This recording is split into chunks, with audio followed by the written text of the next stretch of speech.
Welcome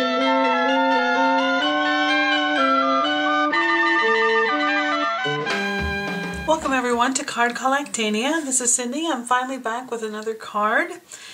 Busy holidays and busy at work and a camera issue, and it's taken me a while to get back, but I'm back. So today I have a card that I'm going to use two different cartridges for. The first one of them is Paper Doll Dress Up, which is one of my favorites. I use it a lot more for the accessories that go with it than for the dolls themselves, but I really like this one. The other one is Heritage, which is sort of an old-fashioned idea or theme on it, and it has some lovely cuts to it as well, but it also has some labels that I like a lot, so that's what I use this one for. I'll move these out of the way. And I'm starting today with a 5 by 5 inch square card. It's a 10 by 5 inches, scored at 5 and folded in half, and so now you have a 5 by 5 card. And to that I'm using a couple of mats and a printed piece of paper today, but my first mat is this reddish orangish mat, and this is cut at 4 3/4 by 4 3/4. On top of that one I'm adding a navy blue mat, and it is 4 5/8 by 4 5/8.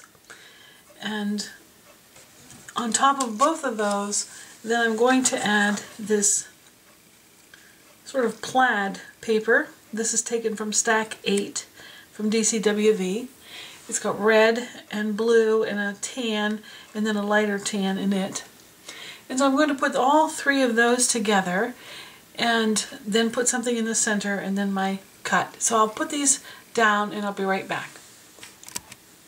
Alright, now I'm back with this put together, and I really like this combination. It's very, very pretty together.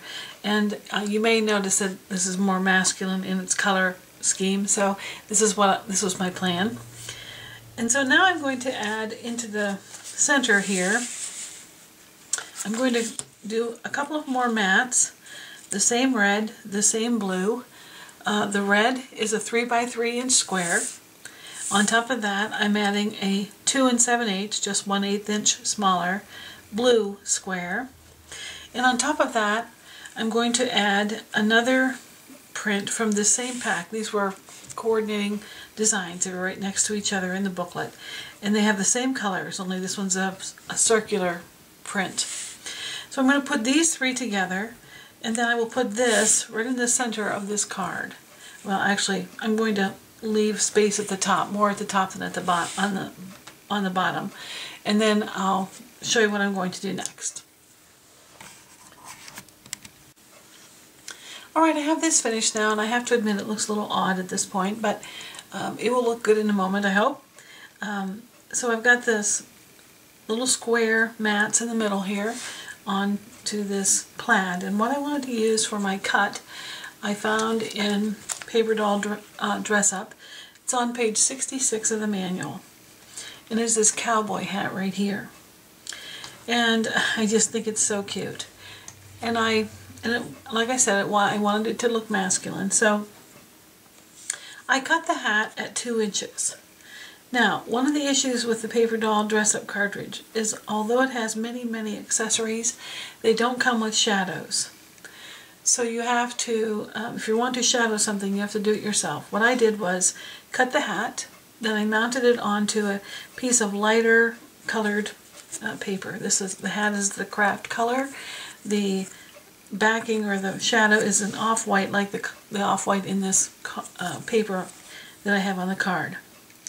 So I did that, cut it in 2 inches, glued it down onto the white lighter paper, and just took scissors and went around it and left a shadow. But because I wanted it to stand out a little bit more, I took a brown marker, a fine tip marker, and drew little slash lines all the way around the outside, on the line. Well, I went on top of the lines.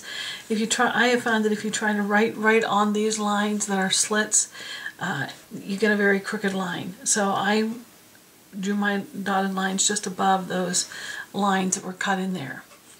And I thought it turned out really well.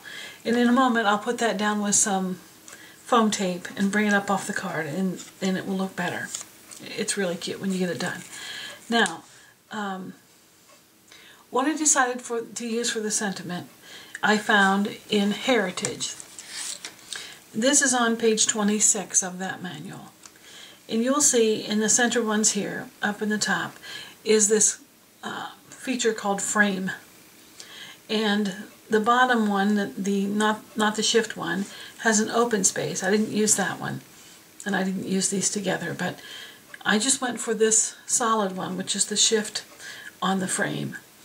And I used my Design Studio software to get it exactly the right size that I wanted. And you may have to fuss with it a bit to get it exactly right. What I came up with, this piece is about 3/4 of an inch wide and about 3 inches long. And it works out really well. It fit in there just right. And then I had a happy birthday stamp. I used some navy blue ink and stamped that on there. And then once again, I took a brown marker and went around the edge.